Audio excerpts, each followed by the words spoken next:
Hello friends, वेदना stories में आपका स्वागत है। मेरी आज की कहानी है कसूरवार कौन।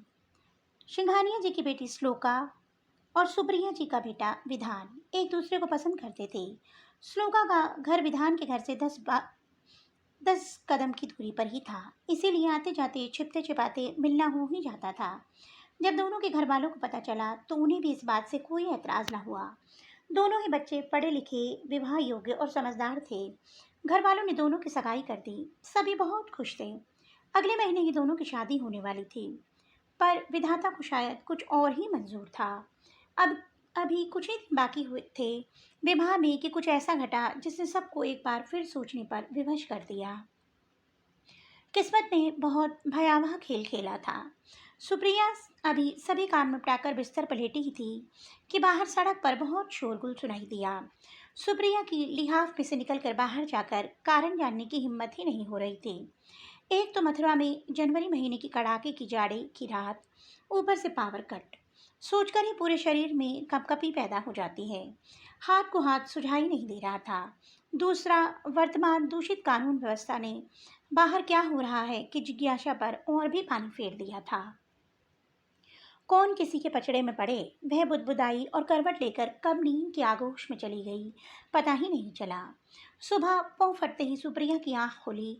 उसने खिड़की से बाहर झांका। चारों ओर घना कोहरा पसरा था। रात का कोलाहल गहरे सन्नाटे में परिवर्तित हो चुका था। वह अपनी मेड की बेसब्री से प्रतीक्षा करने लगी। उससे अधिक अच्छी तरह रात की घटना का वर्णन और कौन कर सकता था। वह आई इससे पहले कि सुप्रिया उससे कुछ पूछे।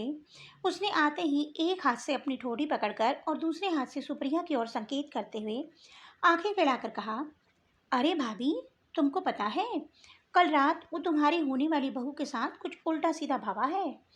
बिटिया अस्पताल में है। घर के सब लोग रातें माँ आकर होकर देखन चले गई नहीं। इतना कहकर वह उन्हीं फटी आंखों से सुप्रिया की प्रतिक्रिया का इंतजार करने लगी। उसकी बात सुनकर वह बुरी तरह चौंक गई। फिर अपने को थोड़ा सामान्य करके उसकी बात को अनसुना करते हुए बोली, अच्छा तू अपना काम जल्दी खत्म कर, मुझे तुरंत कहीं बाहर जाना है।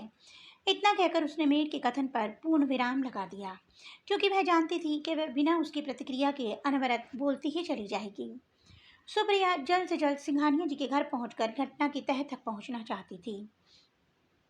पिछले 5 वर्षों से सिंघानिया दंपत्ति उसके पड़ोस में ही रह रहे थे और अब तो वो समधी भी बन चुके थे।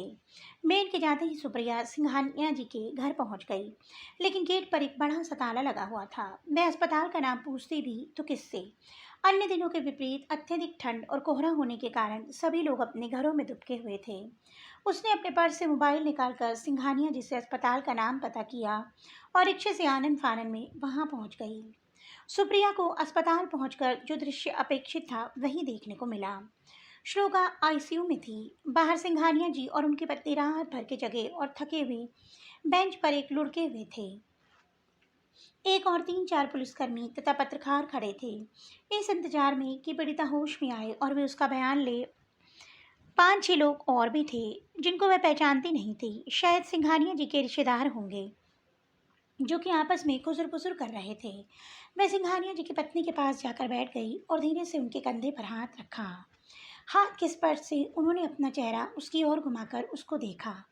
देखते ही वे उससे लिपट कर फूट फूट कर रोने लगी।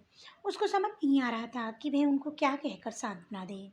इससे पहले कि वह कुछ पूछती, उन्होंने स्वयं ही बिलखते हुए अस्पष्ट शब्दों में कहा, रात से उसको होश ही नहीं आया है। डॉक्टर ने 6 घंटे के ऑब्जर्वेशन का समय दिया है। पता नहीं क्या होगा। अंधेरे और कोहरे का लाभ उठाकर ऑटो वाले ने कुकर्म कर उसको सड़क पर फेंक दिया। हाय मेरी बच्ची, ऑफिस से लौट रही थी, वह तो भले एक आदमी ने अस्पताल में पहुंचा दिया और हमें खबर कर दी, नहीं तो पता नहीं क्या होता मेरी बच्ची का। उन्होंने एक ही सांस में सारा वृतांत कह सुनाया। उफ, कैसे भेड़िए हैं। इनको तो कानून की सजा देने से पहले ही गोली से उड़ा देना चाहिए। बात सुनते ही सुप्रिया ने आक्रोशपूर्ण शब्दों में बेशाख्ता बोला। फिर कुछ संयत होकर उनको सांत्वना देती हुई बोली, आप बिल्कुल चिंता मत करिए, श्लोका बिल्कुल ठीक हो जाएगी और पापी को उसके पाप की सजा मिलकर ही रहेगी। अभी उसकी बात पूरी तरह समाप्त भी नहीं हुई थी कि डॉक्टर ने आकर बताया कि उनकी बेटी होश में आ गई है। यह सुनते ही सब लोग उससे मिलने के लिए दौड़े, लेकिन डॉक्टर ने सबको एक साथ उससे मिलने की अनुमति नहीं दी। परिवार के सदस्य एक एक करके श्लोका को देखने गए। जब सुप्रिया की बारी आई तो उसने देखा वह दर्द से कराह रही थी और बुदबुदा रही थी। डॉक्टर साहब, मुझे बचा लीजिए, मैं उसको नहीं छोड़ूंगी, उसको सजा दिलवा कर रहूंगी। उसने उसके कंधे पर हाथ रखकर कहा, हाँ बेटा, तुम ठीक हो जाओ तो वही होगा जो तुम चाहोगी। उसकी हालत देखकर वह बुदबुदाई, करे कोई और भरे कोई। वह भरे मन से बाहर आ गई। उसको लग रहा था कि वह और अधिक देर तक उस वातावरण को नहीं झेल पाएगी, क्योंकि श्लोका को देखकर उसका अपना जख्म, जिसका सिर्फ निशान रह गया था, फिर से हरा हो गया था। उसने फिर आऊंगी कहकर वहां से विदा ली। घर आकर वह तकिए में मुंह छिपाकर खूब रोई और बुदबुदाने लगी, हे भगवान, श्लोका की तकलीफ मुझसे और अधिक कौन समझेगा, जो बचपन में खुद इस स्थिति से गुजर चुकी है। अपने सूखे हुए जख्म को उसने कुरेदना आरंभ कर दिया। उसे याद आया कि किस तरह उसके सगे चाचा ने उसके साथ मौका देखकर बलात्कार किया था। लेकिन आज के विपरीत उस जमाने की बेटियां माँ से इस विषय पर चर्चा भी नहीं कर सकती थी, और यही उसने भी किया। यदि किसी तरह माँ पापा को पता लग जाता तो वे बदनामी के डर से और बेटी के दागहीन भविष्य के लिए अपनी बेटी को तो अपना मुंह बंद करने के लिए कहते ही साथ में स्वयं भी चुप्पी साध लेते। कोर्ट कचहरी तो बहुत दूर की बात थी, और और बलात्कारी बिना किसी डर के घूमता रहता था। लेकिन शरीर के अन्य घाव की तरह यह घाव भी भर जाने पर क्या स्त्री मन के घाव को भूल पाती? नहीं, कभी नहीं। इस हादसे से पीड़ित स्त्री के शरीर के घाव से कहीं अधिक गहरे मन के घाव हो जाते हैं, जो किसी भी दवा से नहीं बढ़ते। उसकी आत्मा तार तार होकर चीखने लगी कि आखिर स्त्री का कसूर क्या है, जो उसके साथ ऐसा हादसा होता है। उसका अपने शरीर पर भी एकमात्र उसका अपना अधिकार क्यों नहीं होता है? और उसने बुदबुदाते हुए भगवान से पूछा, तूने औरत के शरीर की ऐसी संरचना ही क्यों की कि हर कार्य में पुरुष के कंधे से कंधा मिलाकर चल सकने वाली औरत सदियों से इसके कारण पुरुष के सामने कमजोर पड़ जाती है, हार जाती है। फिर स्वयं ही अपने सवाल का उत्तर देते हुए सोचने लगी कि भगवान की इसमें क्या गलती है। उसने तो स्त्री को मातृत्व पद से गौरवान्वित करके पुरुष से भी ऊंचा दर्जा देने के लिए ही उसके शरीर की ऐसी संरचना की है। लेकिन पुरुष उस गरिमा को तार तार करके बुद्धि होते हुए भी यदि बुद्धिहीन जानवर की तरह उससे ऐसा व्यवहार करे तो भगवान भी क्या करे। श्लोका अस्पताल से घर आ गई थी। वह नींद में भी बड़बड़ाती रहती, मैं उसको छोड़ूंगी नहीं। सुप्रिया सुबह शाम उसको देखने उसके घर चली जाती थी, और वहां जाकर उसे सांत्वना देकर कि वह पहले ठीक हो जाए फिर जरूर उससे बदला लेगी, उसे अजीब सा सुकून मिलता था, जैसे वह अपने ही घावों को सहला रही हो। श्लोका देखने में तो बहुत खूबसूरत थी ही, पढ़ी लिखी भी थी और अच्छी कंपनी में नौकरी कर रही थी। उसका स्वभाव भी मिलनसार था। सुप्रिया को श्लोका बहुत पसंद थी, इसलिए तो वह श्लोका को अपनी बहू बनाने के लिए तुरंत राजी हो गई थी। वह गहन सोच में पड़ गई कि इस हादसे के बाद विधान एक बार भी श्लोका को देखने नहीं गया। उससे विवाह को लेकर उसकी प्रतिक्रिया स्वीकारात्मक तो होगी ना। उसके मन में पता नहीं क्या चल रहा है। सुप्रिया ने मन ही मन निश्चय किया कि वह हर संभव कोशिश करेगी कि श्लोका ही उसकी बहू बने। पूरी रात सुप्रिया ने आंखों में ही काट दी। सुबह विधान ऑफिस जाने के लिए तैयार हो रहा था। वह अधिक देर तक दुविधा की स्थिति में नहीं रहना चाहती थी।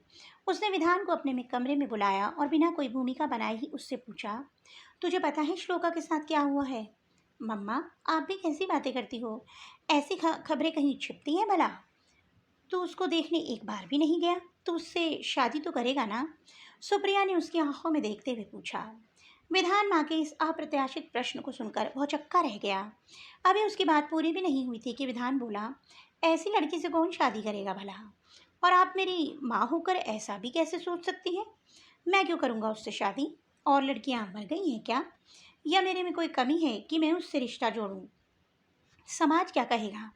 यही ना कि या तो लड़के में कोई कमी होगी या ढेर सारा दहेज मिला होगा, इसीलिए ऐसा रिश्ता तय किया होगा।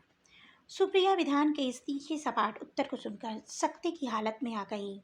उसे लगा जैसे उसके पुराने जख्म पर विधान ने नमक छिड़क दिया हो।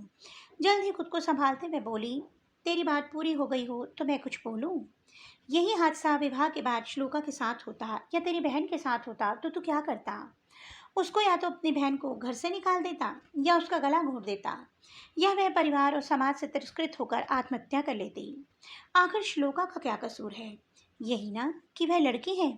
गलती तो उस पुरुष की है जो उसे अपने हवस का शिकार बनाकर समाज में बेखौफ होकर छुट्टा घूम रहा है। तुझे उस समाज की चिंता है जिसकी मानसिकता लड़की के प्रति इतनी ओछी और संकीर्ण है। तुझे लोगों की चिंता है और मेरी नहीं, जो तुझे कभी गलत निर्णय लेने के लिए नहीं कहेगी। और क्या गारंटी है जिससे तेरा विवाह होगा उसका पहले किसी ने बलात्कार ना किया हो या ऐच्छिक शारीरिक संबंध नहीं हुआ हो। आजकल समाज में क्या चल रहा है वह तुझसे छिपा भी नहीं है। तू ऐसी संकीर्ण विचारधारा रखता है, मैं ऐसा सोच भी नहीं सकती थी। इतना कहकर सुप्रिया कमरे से बाहर निकल गई। वह उसकी मानसिकता से बहुत आहत हुई थी। वह सोचने लगी कि बदले समय के अनुसार स्त्रियां तो जागरूक हो गई हैं, लेकिन पुरुषों की सोच में रत्ती भर भी अंतर दिखाई नहीं पड़ता। हमारा समाज अभी भी पीड़िता को हीन दृष्टि से ही देखता है, जैसे उसने ही कोई अपराध किया हो। विधान को ऑफिस के लिए देर हो रही थी, इससे वह सुप्रिया से बिना कुछ बोले ही घर से निकल गया। लेकिन आज उसका ऑफिस के काम में मन नहीं लग रहा था। पूरे दिन सुप्रिया के शब्द, तेरे विवाह के बाद ऐसा होता या तेरी बहन के साथ ऐसा होता तो तू क्या करता, उसके कानों में गूंज रहे थे। और वह गहन सोच में डूब रहा था कि वास्तव में श्लोका के साथ ऐसा शादी के बाद होता तो क्या वह उसे छोड़ देता? नहीं। उसका हृदय चित्कार कर उठा। उसके साथ जो भी हुआ उसमें आखिर उसका क्या कसूर है? अचानक उसे एहसास हुआ कि इस समय श्लोका को उसकी भावनात्मक संयोग की कितनी ज़रूरत महसूस हो रही होगी, और उसके ना मिलने से वह शारीरिक के साथ साथ मानसिक रूप से भी अधिक आहत हो रही होगी। उसका मन आत्मग्लानि से भर उठा और मन ही मन कुछ निर्णय लेकर वह सीधे श्लोका से मिलने उसके घर पहुंच गया। अप्रत्याशित हादसे के इतने दिनों बाद विधान को अचानक अपने सामने देखकर श्लोका को सुखद आश्चर्य हुआ। उसने अपना सारा दर्द आंसू धारा उसके सामने उड़ेल दिया। विधान भी प्रायश्चित स्वरूप उसको मौन सांत्वना देने के लिए बहुत देर तक उसका हाथ पकड़े रहा। कभी कभी मौन शब्दों से भी अधिक मुखर हो जाता है। घर आते ही विधान सुप्रिया से बोला, माँ मुझे माफ़ कर दो, मैं इतनी गहराई से नहीं सोच पाया। सच है, ऐसा हादसा तो विवाह के बाद भी हो सकता था। मैं श्लोका से विवाह करने को तैयार हूँ। आपने मेरी आंखें खोल दी। उसका जवाब सुनते ही सुप्रिया ने उसे गले से लगा लिया। आज सुप्रिया को उसकी परवरिश का सच्चा रंग दिखा था। वह बोलना तो बहुत कुछ चाहती थी, पर उसने अपनी खुशी बेटे की शर्ट को भिगो रहे आंसू से जता दी। सच में दोस्तों, अगर वास्तव में ऐसी सास और ऐसा बेटा हो जाए जो एक बार समझाने से ही समझ जाए, तो हर घर सुखद हो जाए, हर बेटी का भविष्य सुखद हो जाए। तो दोस्तों, आपको मेरी कहानी कैसी लगी? कमेंट बॉक्स में अवश्य ही बताऊंगी। और जल्द ही एक नई कहानी के साथ आपसे जल्द ही मिलूंगी। तब तक के लिए बाय बाय।